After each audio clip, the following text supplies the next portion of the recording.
Inside Sources. Inside Sources. America's voice of reason. Boyd Matheson on Utah's home for elevated conversation. Inside Sources on KSL News Radio. Well, the headlines over the past week have obsessed on Washington being balloon consumed and many politicians performatively spewing an abundance of rhetorical hot air regarding items in the sky over America. But beyond the headlines, is this political shiny balloon actually preventing a principled conversation about strategy and tactics regarding China? Let's begin. Think you know the news of the day? Think again. Well, there has been a lot of talk about things in the skies and what should or should not be done, how it relates to China. And in the midst of all of that, I think we're actually missing the bigger message, and really pleased to have help us break all of that down and get to the right conversation. U.S. Senator Mitt Romney from the state of Utah joins us in studio today. Senator, thanks for joining us. Thank you, Boyd. Happy to be here. And this has been one of those things that you have been working on in committee, in the Foreign Affairs Committee, things that you were working on last year in that committee in terms of China, what the threat really is, and a different kind of conversation that goes well beyond the shiny objects of balloons and things in the sky. Well, we typically, as a nation, get consumed with the little events that are happening and respond with something on an ad hoc basis, as opposed to thinking in a comprehensive way and developing a strategy to deal with a major challenge. You know, back in the early days of the Soviet Union, our government came together and created a strategy, a way of dealing with Russia. The idea was that we would isolate Russia and we would separate ourselves from them economically, militarily. Well, in this case, we need to develop a strategy relative to China. And the chairman of the Foreign Relations Committee, a Democrat, Bob Menendez, and I put together a bill calling on the State Department to do just that, to develop a strategy with full tactics, developed not just by the State Department, but by people outside government as well. And we got that passed last year. I met with the Secretary of State this week for dinner, and we spoke about that, among other things. And China represents probably the biggest single challenge our country faces over this century is the emergence of China as a nation as strong as, if not stronger than us, militarily and economically. Yeah. And you've talked about the administration in terms of having more broad principles, things like competing or investing or aligning, and that's just not enough. Some of it I know is from your corporate experience, that you know that we always go to the art of war on this show, that strategy without tactics is the slowest path to victory, but tactics without strategy is the noise before defeat. You talked about that in the committee hearing. You talked about some of your experience of, look, we can talk about principles and we can deal with tactics when we have to, but if you don't have a strategy to pull that together, it's really just a lot of noise. Yeah, we look at what China's doing, and we wring our hands as we see them investing aggressively in the Caribbean, in Africa, throughout Latin America. We get upset when we see them having Confucius Institutes here in the United States. We see them steal our technology, just one thing after the other, and we respond to each of those items. But we haven't said, okay, what's our offense? Where are we going to push back against them? How are we going to deal with Latin America and Africa? What are we going to do to promote our values inside China and in nations around China? And so that's something which really needs to be developed. It's not going to be made public, but we have to recognize that this is the great challenge of our century from a geopolitical standpoint, and we got to deal with it the way you would if you were planning a major invasion or if you were planning the growth of a company. You think through where you want to go and all the steps to get there. Yeah. I know that you and Senator Menendez, in your amendment that passed late last year, had kind of a 60-day window that it was really the time for all the key players, including some outside of government, to come together in terms of that plan. You said you had dinner with the Secretary of State. What was that conversation? I know we're a little overdue, I would say, on that 60-day plan, but what does that look like? Well, it's not a surprise that the government gets requests that they don't immediately respond to. And so I was happy at this dinner. Senator Menendez was also there, and he led off with the questioning, being senior. And that was his first question, which is, hey, where are you? And are we coming along? And as you could imagine, the response is, well, we've got a strategy. It's invest and compete. And it's like, no. Those are objectives. Those are nice words to give to the public, but we want to see something far more comprehensive. And the secretary understands that. The good news is that, frankly, beginning with President Trump, he said, look, China's a real problem. They're stealing our technology, and he put duties on their products. That was something that really hadn't been done before that. Yeah.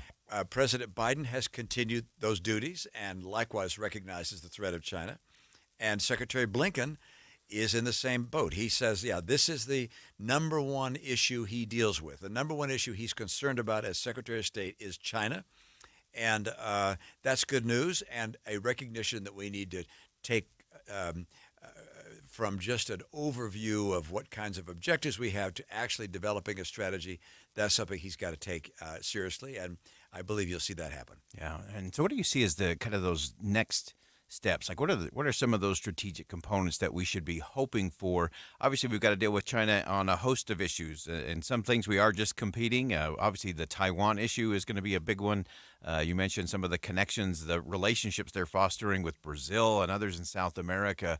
What are some of those components to the overarching strategy that we should at least be thinking about? Well, certainly, you mentioned military. We have to decide what are the types of military weapons that will communicate to China that you don't want to test us, that you don't want to push against us, that you don't want to go to war with the United States of America. So we need to rethink whether the weapons that we've been creating to fight wars in the Middle East are the right weapons for Asia. And the military knows some of that, but Congress doesn't want to give up on some of their old weapons programs because they're made in their home district. Right. So some of this has got to be communicated. A second area would be economic, which is China's, if you will, their juggernaut is fueled by non-competitive behavior, where they establish monopolies and predatory pricing to take over industries. We have to decide what will we allow, what things will we not allow, and what are we going to get our allies around the world to agree with us, hey, this is unacceptable. If China does the following, we won't let them into our markets. And then you move on to, let's say, communications. Yeah. China's doing a very good job communicating their values and their principles and their propaganda throughout the world. Well, how are we doing? What are we doing in the Caribbean and in Africa and so forth? Yeah. Those are some of the beginnings. Just another area. When Chinese nationals apply to go to a university here in the United States, should we really be giving them visas to come go to our top educational institutions in our STEM subjects, science and technology and computer science? Or should we say, no, if you want to come over here and study history and English or political science, fine. But we don't want to have you coming in, again, stealing our technology and then going back to China afterwards. So it's element by element. We've got to say, what do we want to do to make sure that in this century, America retains its lead and freedom is preserved and the opportunity for our products to be sold around the world remains. Yeah. I want to go back to this idea of communication. I love that you brought that up because we often miss that in terms of the communication strategy around the world. I don't think we're doing near what China is doing in terms of saying, hey, these are our principles. This is what we believe in. This is what we're willing to fight for, defend. But I also want to get it really closer to home. There's been a lot of criticism about President Biden and the lack of communication with all of the flying things in the skies over the last 10 days.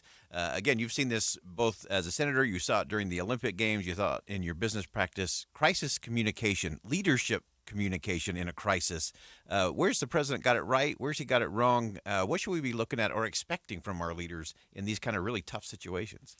Well, part of the challenge that the current president has, which may not have existed 20 years ago, when the news cycle 20 years ago was you waited to the morning paper, right, or the evening news with Walter Cronkite. But now people want to know right now, what was it you shot out of the sky? And the truth is, they didn't know. All right, these three things that got shot down in the last week or so, they did not know what those things were, where they came from. And they couldn't pick up the remnants of it on the ground because it was blown to smithereens. So they, and a Signwriter missile will do that amazingly. Yeah, exactly. One's in the water deep, another's on an iceberg somewhere. So they didn't know what they'd shot down. What they did know on the Chinese not weather balloon. Chinese said it was a weather balloon. Their spy balloon. They knew, okay, this thing is big. It's 200 feet tall. The balloon was. It was carrying a substrate of some 90 feet in dimension. And it's clearly a spy device. They know where exactly where the track of it was, and they communicated a good deal of that. Some portion they didn't communicate is how we get the information we have. and we don't want to let the Chinese know exactly what we know about their products and what they're doing. But in this case, I think there was a lot of hype from the world of media, which is, oh, my goodness, are we under attack? It's like, guys, calm down here. I mean, the Chinese have satellites that are flying above us at about 60 miles above the Earth. All right. They do that every day that they want to, taking camera pictures of everything across our continent. This was a balloon that was, 11 miles above. So we don't like that. All right. That's too close. It takes better pictures. But order of magnitude, they're already spying on us. By the way, they're spying on us with our phone lines. They're spying on us with probably TikTok. Yeah. Every way they can, they're looking at what we're doing here because they see themselves as being the military power of this century eventually. Yeah. And we got to recognize that they are, at this stage, a competitor is a nice way of saying an adversary. Yeah, absolutely. All right, we're going to go ahead and step aside for a quick commercial break. Much more to come with U.S. Senator Mitt Romney here on KSL News Radio. We'll be right back.